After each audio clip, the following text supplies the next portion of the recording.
J'ai beaucoup aimé le dernier film de Monsieur François Ruffin, Se remercie patron. J'ai passé une excellente soirée. Du coup, je suis très intéressé par ce qu'il a à dire sur les événements actuels qui mènent notre belle République. Hein, voilà.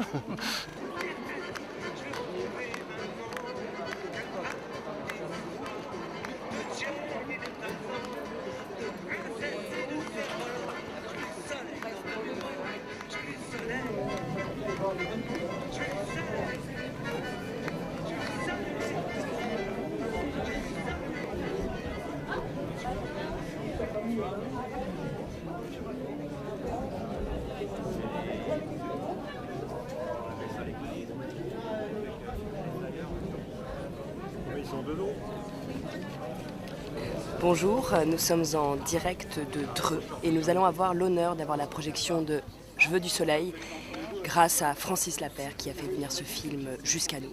Et nous sommes très émus et impatients. Apparemment, la salle va être quasi pleine. 410.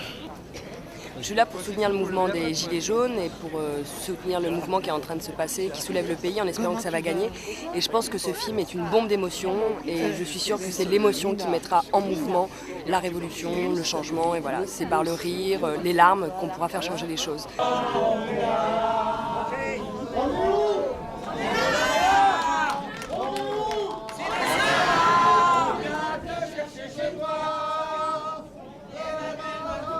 Ça change le rond-point, c'est surtout que c'est merveilleux. Une soirée comme ça, c'est du peuple ensemble, vraiment la fraternité qui revient au grand galop. Et il y en a qui ne vont pas apprécier, mais franchement, cette famille-là, il en faudrait des millions dans l'hexagone français. On va vous passer un magnifique film qui sera suivi comme prévu d'un débat. Dans ce débat, il y aura, pour répondre à vos questions, comme prévu, un grand syndicaliste, un ancien inspecteur du travail, Gérard Filoche.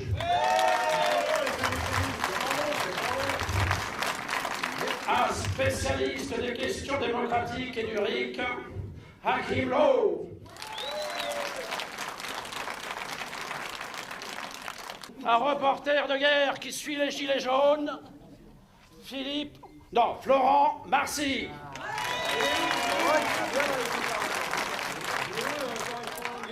Un auteur d'ouvrage sur les abus de pouvoir de nos élus, Philippe Pasco. Je vais passer la parole à quelqu'un, il s'agit de François Lapeyre, qui va vous faire un petit speech de quelques minutes, et après, on pourra passer au film. À toi, Francis. Je suis heureux de vous voir si nombreux à ce film, qui sans doute le mérite. Mon anniversaire, c'est le 30 mars.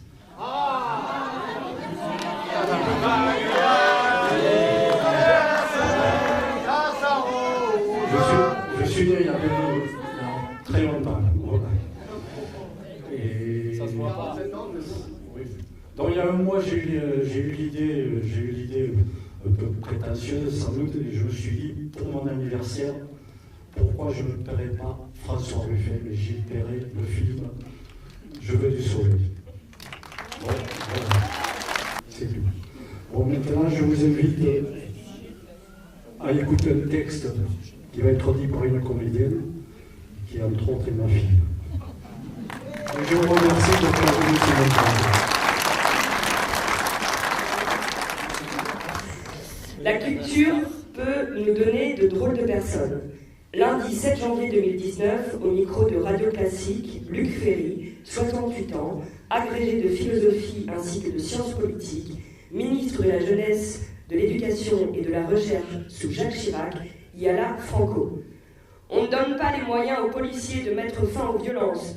Quand on voit des types qui tabassent à coups de pied un malheureux policier, qu'ils se servent de leurs armes une bonne fois. Écoutez, ça suffit. Il y a un moment où ces espèces de nervis d'extrême droite ou d'extrême gauche, ou des quartiers qui viennent tabasser des policiers, ça suffit. On a, je crois, la 4e armée du monde. Elle est capable de mettre fin à ces saloperies. Il faut dire les choses comme elles sont. Edmond de Goncourt écrit dans son journal, le 31 mai 1871, à propos de la répression de la commune. La solution a été brutale. Ça a été de la force pure. La solution a retiré les âmes des lâches compromis. La solution a redonné confiance à l'armée qui a appris, dans le sang des communeux, qu'elle était encore capable de se battre. C'est 20 ans de repos que l'ancienne société a devant elle, si le pouvoir ose tout ce qu'il peut oser en ce moment. Ce texte a le mérite de la franchise du dominant acculé. Et enfin, pour finir, une phrase de Monique Pinson-Charlot. Les Gilets jaunes sont en train de nous rendre le service du siècle. Merci.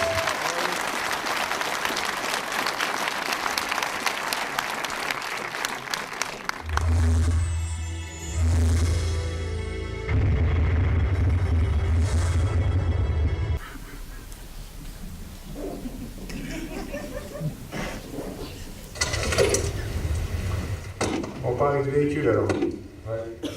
Attachement, et suite à toutes les inquiétudes, les plaquettes de frein ont été refaites hier, le refroidissement, enfin j'en ai toujours 350 €, j'ai une retour. Donc normalement on peut rouler.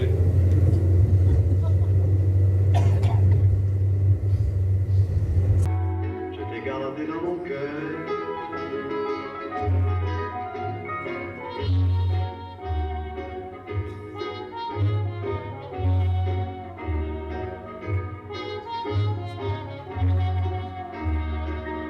Les gens qui sont en situation de difficulté, on va davantage responsabiliser. Parce qu'il y en a qui font bien, il y en a qui déconnent. Il y en a certains, au lieu de bordel, il ferait mieux d'aller regarder. Oui, mais ils veulent pas avoir des façades. Parce qu'il y en a qui ont les qualités. Oui, oui, faire. Est-ce que vous savez avec combien dit par semaine? Je travaille ça avec les enfants. Ils veulent simplement des gens qui sont prêts à travailler. Mais la vraie réforme, elle va avec la contrainte, les enfants. La meilleure façon de se payer un costard, c'est de travailler. C'est pas open bar. Et je ne céderai rien. Ni aux fainéants, ni aux cyniques, ni aux extrêmes.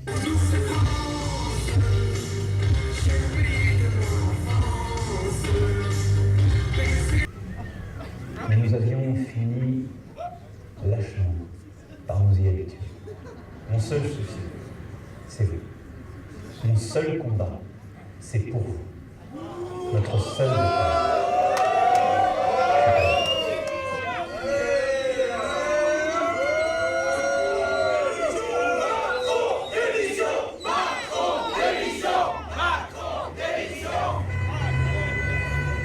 Les entreprises du CAC 40 ont versé l'an passé 57 milliards d'euros à leurs actionnaires. On entend souvent que cette distribution de dividendes, elle se fait sur le dos des salariés, c'est vrai? Eh ben oui, eh ben non. 21 milliardaires possèdent autant que les 40% des Français les plus pauvres. Avant c'était les saints, c'était les princes, c'était les rois, les reines qui étaient représentés sur des grandes peintures comme ça. Maintenant, ceux qui sont représentés comme ça, c'est les marques. Si j'étais Macron, qu'est-ce que je dirais? Qu'est-ce que je dirais? Là, c'est comme une brèche que vous avez ouverte.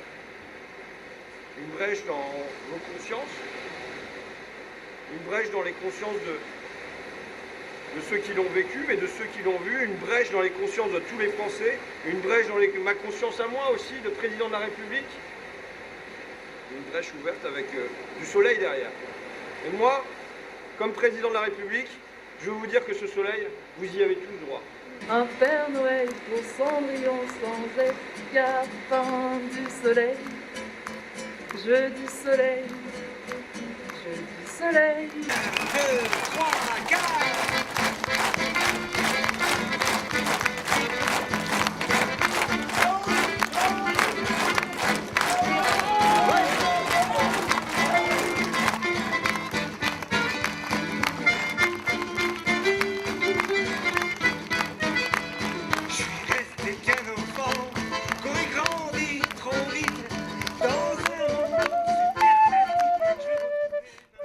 Ce maître n'a pourtant que 2 yeux, 2 mains, un corps, et rien de plus que n'a le dernier des habitants du nombre infini de nos villes. Ce qu'il a de plus, ce sont les moyens que vous lui fournissez pour vous détruire.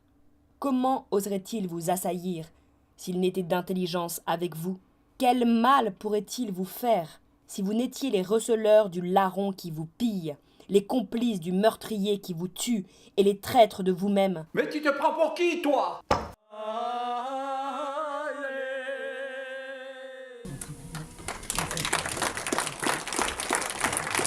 Je pense que ce qui se produit là, c'est dans la grande lignée de notre histoire de France. Les Gilets jaunes n'ont sans doute pas conscience de ça. Au départ, maintenant sans doute oui, parce que vous savez, l'explosion elle est devant nous. Hein. Elle n'est pas derrière nous. On n'est pas dans un moment de bilan, un moment de préparation d'un affrontement social généralisé dans notre pays. Ça ne peut pas durer, la dictature de la finance. La France n'a jamais été aussi riche de son histoire, et les richesses aussi mal partagées.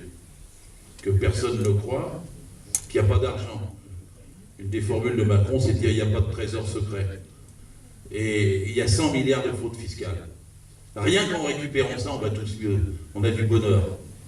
Et rien qu'en récupérant l'optimisation fiscale, qui sont 100 autres milliards, on peut vivre tous autrement. Mais il faut leur arracher. Et le mouvement qui a commencé là est un mouvement pour commencer, à mon avis, pour commencer à leur arracher. Et il ne faut pas qu'ils s'arrêtent, parce que sinon, ils nous prendront encore plus. Ils ne s'arrêteront pas, il n'y a pas de pitié là-haut. Les riches veulent toujours être plus riches. Ils ne partagent jamais, sauf quand ils sont obligés. J'ai vu des gilets jaunes qui étaient de toutes les catégories sociales, des jeunes, des anciens, des pauvres, des plus ou moins riches, qui ne veulent pas d'un demain inhumain, qui ne veulent pas que la société de demain soit réservée à quelques nantis qui vont écraser tout le reste du peuple.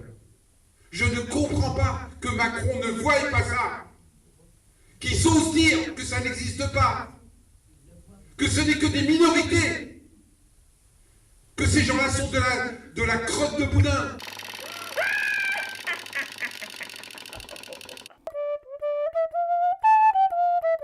Les tyrans ne sont grands que parce que nous sommes à genoux.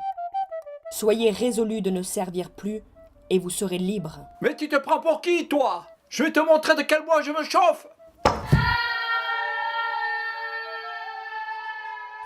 Ils veulent que les gilets jaunes se dispersent, ils veulent que les gilets jaunes fassent des scissions, ils veulent qu'il y ait 100 000 revendications, ils veulent pas qu'on gagne, parce qu'ils ne veulent rien lâcher, parce que ces gens ne lâcheront rien, il faudra qu'on leur arrache. Et on peut le faire, Gérard l'a dit, il y a de l'argent, il y a une multitude d'argent. Quand ces gens nous disent qu'il faut qu'on se sacrifie, c'est des menteurs, ils mentent, le pognon est là dans leur poche.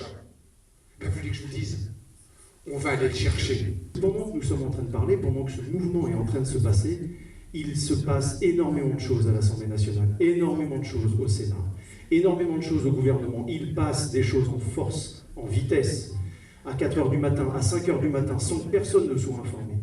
Et aujourd'hui, ce mouvement est un mouvement de réveil, et c'est un mouvement où tout le monde est en train de dire « Attention, maintenant on vous regarde, et à partir de maintenant, on ne veut plus que vous soyez seuls à piloter un navire fou, nous allons prendre les commandes. » Et c'est, à mon sens, ce qui vraiment est très très fort comme message et qui leur fait extrêmement peur. C'est que moi je suis absolument convaincu, persuadé, que ce qui se passe actuellement en France est absolument historique. Quel que soit le résultat et l'avenir de ce mouvement-là, c'est historique par la forme que ça inédite, c'est historique parce que ça porte également. C'est un mouvement qui est historique parce qu'il a une dynamique historique. Ça veut dire quoi, une dynamique historique ? Ça veut dire que c'est un mouvement qui est dans la dynamique, qui se transforme en permanence. Ce qu'on voit là, c'est plus exactement ce qu'on voit aujourd'hui. Chaque semaine, il y a des choses nouvelles qui se passent. Si vous vous déplacez en France, vous voyez des choses nouvelles partout. C'est un mouvement qui est historique aussi parce que toute personne qui s'approche de ce mouvement-là se transforme lui-même. Il a une capacité de transformation. L'histoire a une capacité de transformation. Ce sont des événements qui accélèrent un petit peu les choses, qui densifient les choses, qui font apparaître des figures, des personnes qu'on ne connaissait pas il y a 3 mois, qui deviennent des figures émergentes, etc. etc. Donc c'est une dynamique, à mes yeux, profondément historique, et également parce que la France, quoi qu'on en dise, est un phare toujours pour une grande partie du monde. Donc ce qui se passe en France est observé par des tas de pays dans le monde aujourd'hui, et donc vous avez une responsabilité sur ce que ça va devenir. Moi je m'interroge, en fait, on a tous été contre la liste des Gilets jaunes. Sur le coup, je ne savais pas trop quoi en penser. Je suis apolitique hormis les Gilets jaunes. Et en fait, j'ai entendu une conférence sur le RIC à Paris, dans le 13e, il y a quelques mois maintenant. Et en fait, je me demande si c'est pas l'occasion, là, de créer une liste et de mettre en place pour nous le RIC au sein de cette liste. Mais je me demande ce que peut être la suite de ce mouvement, quelles actions fortes on pourrait mener sans qu'il y ait de la violence, parce que même si on est pacifique, en face de nous il y a beaucoup de violence. Je ne sais pas si c'est une idée, si elle a émergé chez nos têtes pensantes, et si il peut y avoir une réflexion et une suite peut-être. Créer une liste et impliquer le RIC. Voilà. Merci. En fait, moi, je voulais d'abord remercier François pour son film qui nous requinque. Je pensais qu'on allait assister à une télé-réalité et en fait, il a pris les bonnes personnes pour dire les bons discours et pour nous donner encore la foi. Parce que la foi, malheureusement, il nous la faut. Parce que depuis le 17 novembre, effectivement, on se bat. C'est pas essentiellement de la théorie, mais c'est aussi de la pratique.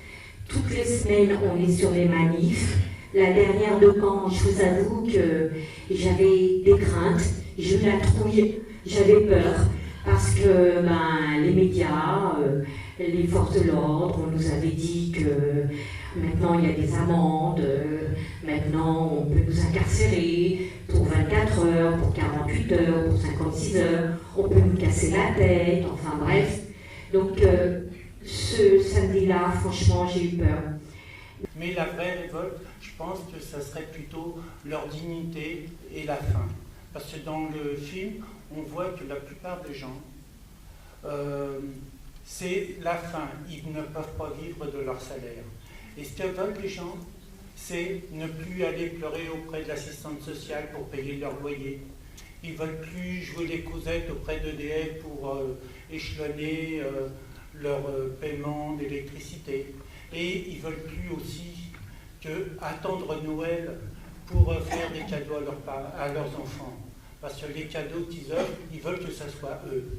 Et les gens se révoltent uniquement parce qu'ils veulent pouvoir dire, quand ils vont quelque part, combien vous dois-je? Et en grand seigneur, payer. Les aides, ils n'en veulent pas en réalité. Le jour où ils n'auront plus d'aide, où ils n'auront plus besoin d'aide, eh bien, ils diront, on a enfin réussi, on a réussi notre vie. Et d'autre part, comme je suis un petit peu un comique, je voudrais dire que les gens qui disent moi j'excuse ma peau, parce que tout le monde nous dit que c'est Jupiter. Jupiter étant un dieu, et depuis 2000 ans, Dieu ne nous entend pas. Donc il n'y a pas de souci.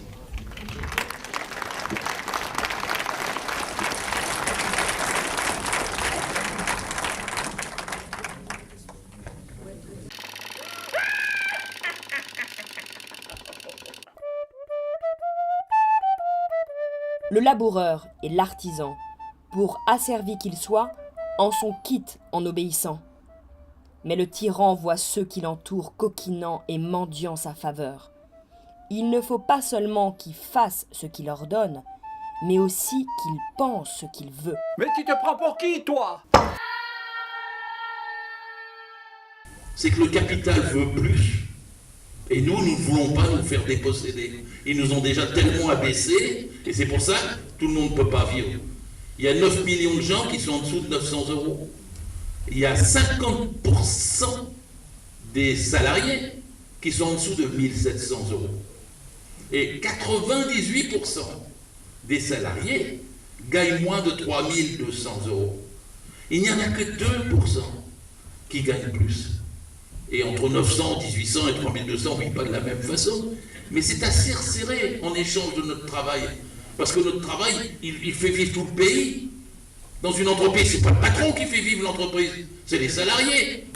Qu'est-ce que c'est un patron sans salarié? C'est 0 plus 0, la tête à toto. Et l'argent, ne doutez pas une seconde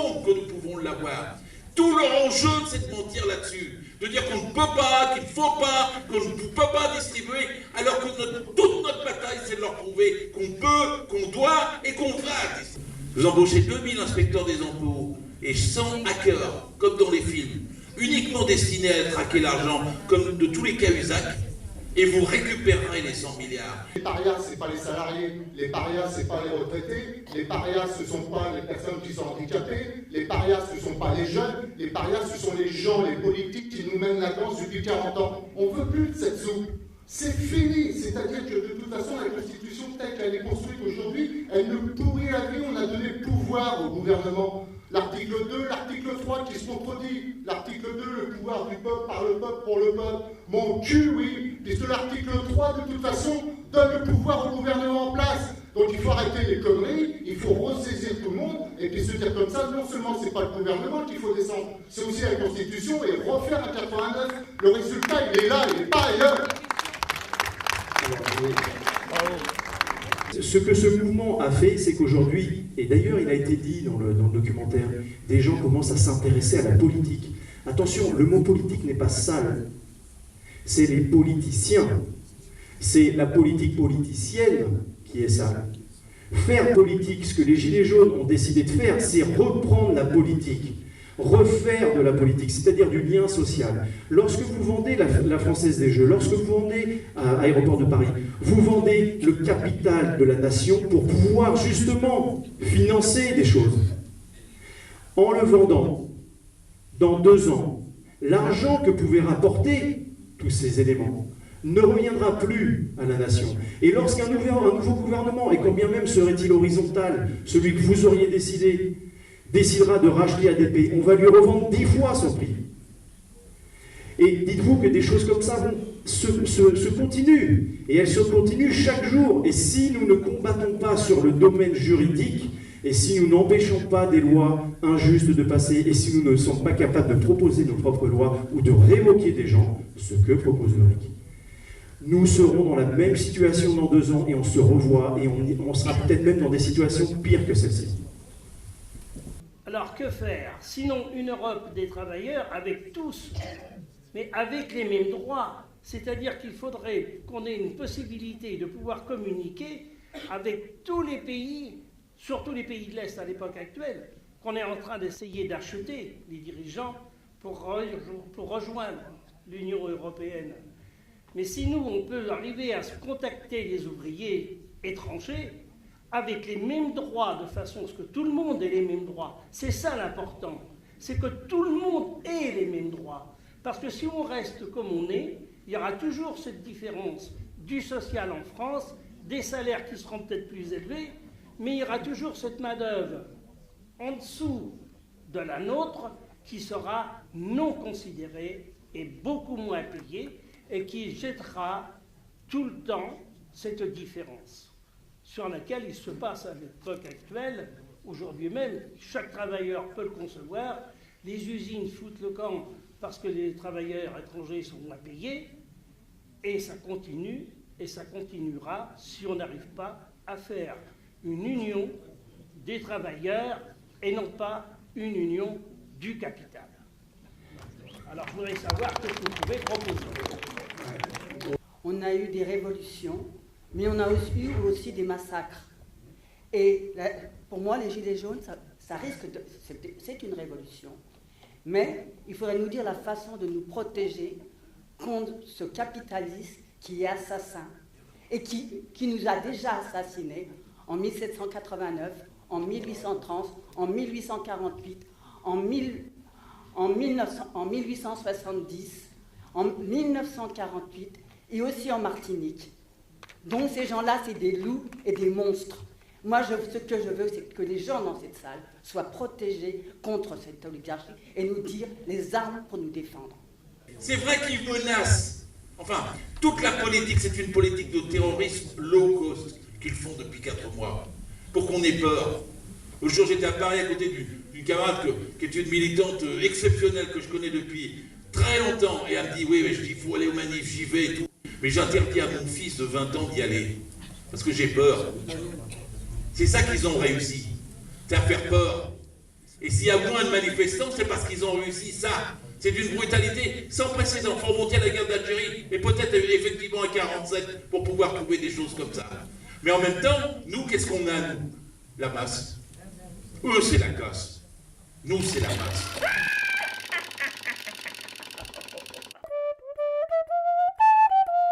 Le sophiste prétend avoir l'art de la parole, d'un savoir-faire. Comment capter un auditoire? Il peut convaincre n'importe qui du juste de ce que le gouvernant veut faire entendre.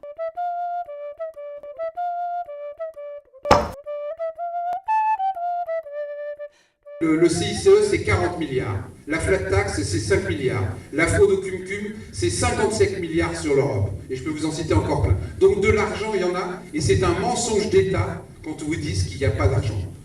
Madame là-bas, il ne faut pas avoir peur. On est le nombre. Tout est fait pour qu'on ait peur. Moins on aura peur, plus ils reculeront.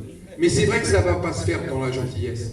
Aujourd'hui, par exemple, comment vous pouvez accepter votre situation salariale? Quand on regardait tout à l'heure dans le film, vous avez des gens qui vous disent « Moi, je touche 1200 € et j'arrive pas. Il y a ma femme, elle travaille, on est au minima et on n'y arrive pas, c'est ma grand-mère qui est obligée de nous aider. » Et pourtant, ces gens-là, ils n'y arrivent pas, ils ont leur salaire. Ça peut très bien être vous, ça peut très bien être moi, ça peut très bien être nous. Et pourtant, on continue à les bosser. Et pourquoi? Ensuite, on a un président qui nous dit « Mais pour ton pouvoir d'achat, pour que tu puisses être mieux, je vais te défiscaliser les heures supplémentaires. Donc, pour pouvoir vivre, tu vas être obligé de bosser encore plus. » Et ces gens-là, il y a une chose qui leur fait peur. Et il y a une chose qui leur fait peut-être plus peur que de ne pas avoir mangé dans le frigo, c'est de se retrouver à la rue. Et le gouvernement et cette oligarchie et ce système se sert de la misère pour nous mener à l'esclavage. Et c'est parce qu'ils propagent cette misère, et c'est parce que cette misère est de plus en plus visible que les gens ont de plus en plus peur de se rebeller contre leurs conditions sociales de tous les jours. Alors, une simple question à nos invités, là. Demain, pour qui votons? Voilà. Pour n'importe qui, sauf lui. Pour qui vote-t-on demain en tant que président? Moi, tout ce que je peux te dire aujourd'hui, je te peux pas à titre personnel. Un, il faut aller voter. Ce qui tue la démocratie aujourd'hui, c'est les gens qui ne vont pas voter. Moins vous votez, plus vous augmentez les pourcentages de ceux pour qui on a voté. Il y a un type qui vous annonce 23% des voix. Donc moi, je dis aujourd'hui, allez voter, et je dis un seul slogan, tout sauf Macron. Tout sauf Macron. De façon à lui faire voir au moins sur une élection. Oh, mais je ne veux pas donner de consigne de vote, madame. Excusez-moi. C'est pas mon rôle. Je dis tout mon droit, mais chacun selon sa conscience. Il y a aussi des bulletins blancs, il y a aussi des bulletins nuls. D'accord? Donc tout sauf Macron. Si je commence, moi, à donner une consigne de vote, je ne vais pas m'en sortir. Donc l'important, c'est d'aller voter. Maintenant, les gens doivent prendre aussi la décision de lire les programmes des partis politiques, de bien écouter ce que les candidats disent pour pouvoir voter et prendre des décisions en âme et conscience. Parce que si on fait tout ça et demain vous allez faire le choix que BFM TV ou LCI vont vous demander, ou les instituts de sondage vont vous dire votez celui-là parce qu'il est très haut dans le sondage, et ça ne sert à rien.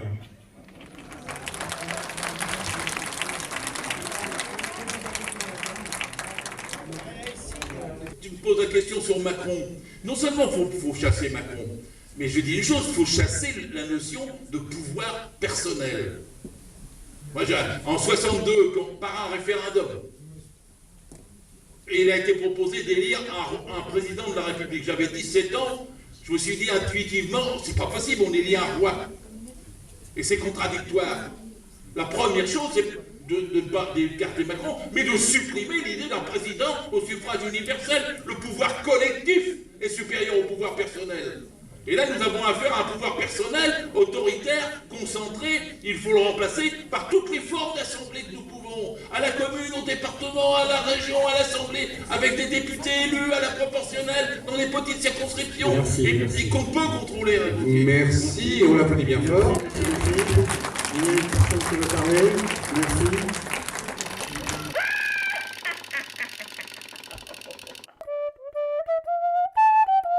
Ce n'est pas parce que c'est difficile que nous n'osons pas. C'est parce que nous n'osons pas que c'est difficile. Mais tu te prends pour qui, toi?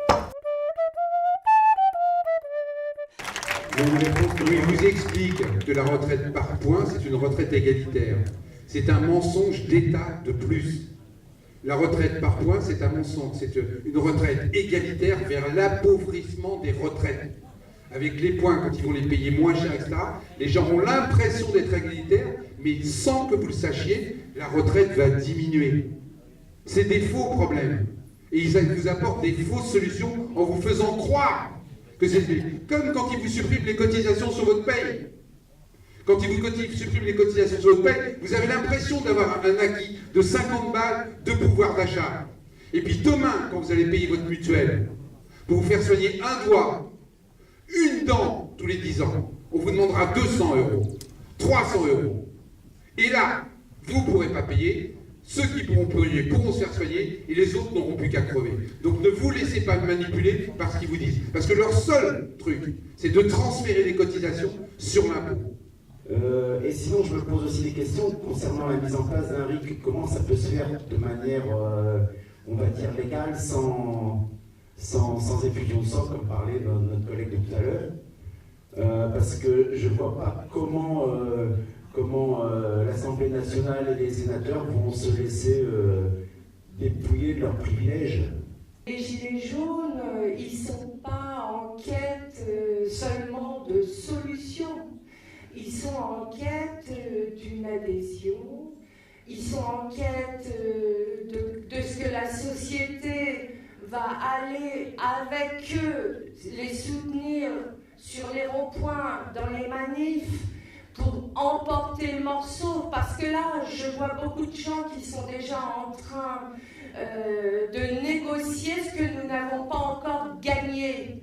Mais il faut se lever, se soulever. Là maintenant, il faut y aller. On pourra faire 1 an sur les ronds-points, ça ne changera rien.